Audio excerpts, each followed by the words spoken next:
Bismillahirrahmanirrahim. Assalamualaikum warahmatullahi wabarakatuh. Selamat pagi anak-anak semua. Pada pertemuan hari ini kita akan melanjutkan materi kita untuk pelajaran Ulumul Quran dan Ulumul Hadis. Nah, perlu teman-teman ketahui bahwa ini adalah pertemuan terakhir kita untuk pelajaran UKIU Hadis semester 1. Apa materi kita hari ini? Materi kita hari ini adalah menyelesaikan surat Al-Ghasyiyah, yaitu pada ayat 21 sampai 26. Nah, karena hari ini adalah pertemuan terakhir kita, Ustazah ingin menyebutkan kembali materi apa saja yang sudah kita pelajari selama 1 semester ini. Untuk Ulumul Hadis, ada 5 hadis yang telah kita pelajari, yaitu hadis 1, hadis 2, hadis 3, hadis 4, dan hadis 5. Dan untuk suratnya ada 3 surat. Yang pertama ada surat At-Tariq, surat Al-A'la, dan surat Al-Ghasyiyah. Jadi bagi teman-teman yang belum menyelesaikan stora ini, harap untuk menyelesaikan segera mungkin, karena nanti ketika ujian tulis Ulumul Quran dan Ulumul Hadis, bukan waktunya untuk setoran, melainkan ujiannya akan ada ujian tertulis. Dari mana? Ustazah akan membuat pertanyaan dari berbagai penjelasan yang telah Ustazah sampaikan dari pelajaran Ulumul Quran dan Ulumul Hadis.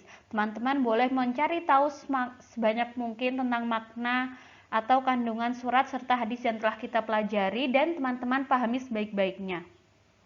Baik, sekarang kan Ustazah artikan surat Al-Ghasyiyah ayat 21 sampai 26 secara perkata. Bismillahirrahmanirrahim.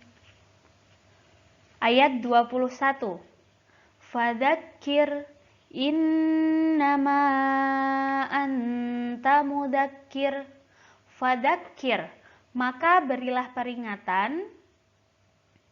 Innama, sesungguhnya hanyalah. Anta, kamu. Mudzakir, seorang pemberi peringatan. Apa maksud di sini? Di sini Allah memerintahkan Rasul-Nya agar mengingatkan kaumnya melalui bukti-bukti yang telah ada. Allah memerintahkan kepada Rasul supaya orang-orang yang tidak beriman, orang-orang kafir itu bisa mengikuti petunjuk yang telah disampaikan oleh Rasul. Namun pada kata innama anta mudzakir, Allah menegaskan bahwasanya di sini Allah membatasi perintahnya kepada nabinya bahwa Rasul itu hanya sekedar pemberi peringatan melalui firman Allah.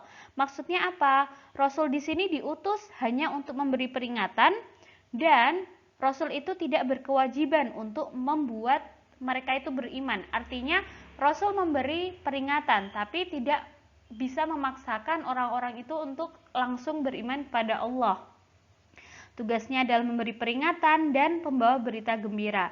Jadi misal nanti ketika Rasul itu memberi peringatan kepada orang-orang kafir, namun jika mereka beriman, maka berarti mereka telah memperoleh petunjuk Allah yang disampaikan melalui firman-firman-Nya yang disampaikan lewat Rasulullah. Tapi jika mereka itu berpaling atau mereka itu tetap tidak beriman kepada Allah, maka sebenarnya dalam hati mereka itu sudah ada hawa nafsu yang menguasai mereka, sehingga mereka tidak percaya terhadap bukti-bukti yang telah Allah tunjukkan kepada mereka melalui Rasul serta bukti-bukti yang tampak di mata mereka. Sekarang ayat kedua. Lasta alaihim bimusaitir. Lasta, bukankah kamu, alaihim, atas mereka, bimusaitirin, berkuasa. Artinya di sini Allah itu kembali untuk menegaskan atau menetapkan peringatannya melalui firman-firman Allah, bahwasanya apa? Rasul itu tidak berkuasa untuk menuntut orang-orang yang tidak beriman itu mengikuti kehendaknya, dan Rasul itu tidak berkuasa untuk mengawasi semua perbuatan orang-orang kafir, semua amal yang mereka lakukan. Kenapa? Karena Rasul memang tidak diberi kelebihan atau kekuasaan untuk memaksakan keinginan mereka. Dan tidak pula pengaruh yang bisa menakut-nakuti orang-orang kafir. Sekarang ke ayat 23. Illa man tawalla wa kafar.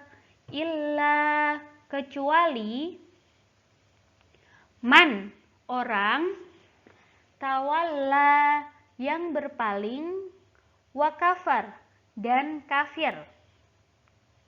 Pada ayat 23 kembali lagi Allah menegaskan bahwa sekalipun tugas Rasul itu adalah seorang penyeru atau seorang pengingat kepada kebaikan, tetapi Rasul itu tidak mempunyai kekuasaan untuk menaklukkan apa yang ada di dalam hati mereka. Kenapa?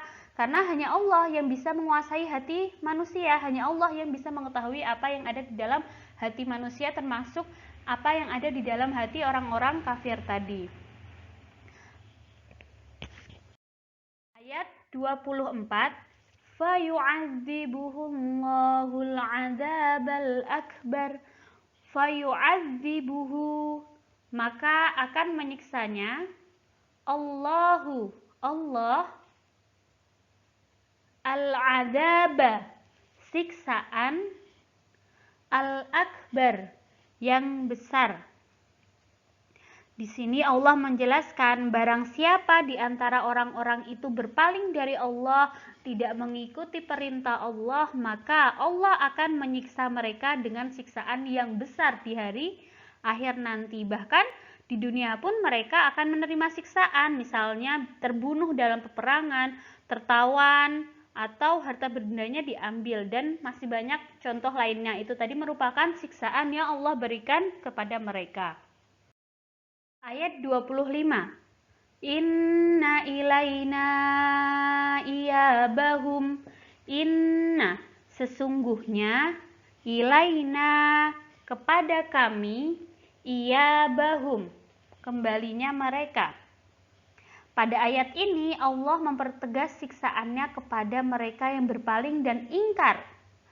Maksudnya apa? Bahwasanya tidak ada jalan lari bagi mereka yang berpaling dan tidak ada kesempatan bagi mereka untuk menyelamatkan diri dari laknat yang telah dijanjikan untuk mereka. Dan mereka itu pasti kembali kepada Allah. Ayat terakhir, summa inna alaina hisabahum. Summa, kemudian, inna, sesungguhnya, alaina, atas kamilah, hisabahum, perhitungan mereka. Pada ayat sini Allah menjelaskan bahwa siksa Allah itu sesuai dengan perbuatan orang-orang ketika di dunia. Jadi Allah benar-benar akan menyiksa orang-orang yang berpaling darinya serta akan memperhitungkan amal perbuatan mereka tatkala hidup di dunia. Jadi teman-teman, ayat ini tuh juga menjelaskan kepada kita bahwasanya ini merupakan pelipur hati Rasulullah karena beliau sedih ketika melihat orang-orang yang berpaling dari Allah. Dan apa aja nih kandungan surat dari Al-Ghasyiyah? Kalau misalnya kita lihat dari ayat pertama sampai ayat terakhir hari ini, akan kita dapatkan 3 poin utama dalam surat ini. Yang pertama, surat ini menggambarkan para penghuni surga dan neraka. Kita tahu nih bagaimana wajah mereka, lalu bagaimana gambaran surga di surat ini. Lalu yang kedua, menceritakan keajaiban-keajaiban ciptaan Tuhan. Dan yang ketiga, perintah kepada Rasulullah agar menyampaikan peringatan melalui syariat-syariat agama. Baik, Ustazah akhiri pertemuan hari ini. Silahkan teman-teman setorkan langsung ya. Jazakumullah khairan katsir. Wassalamualaikum warahmatullahi wabarakatuh.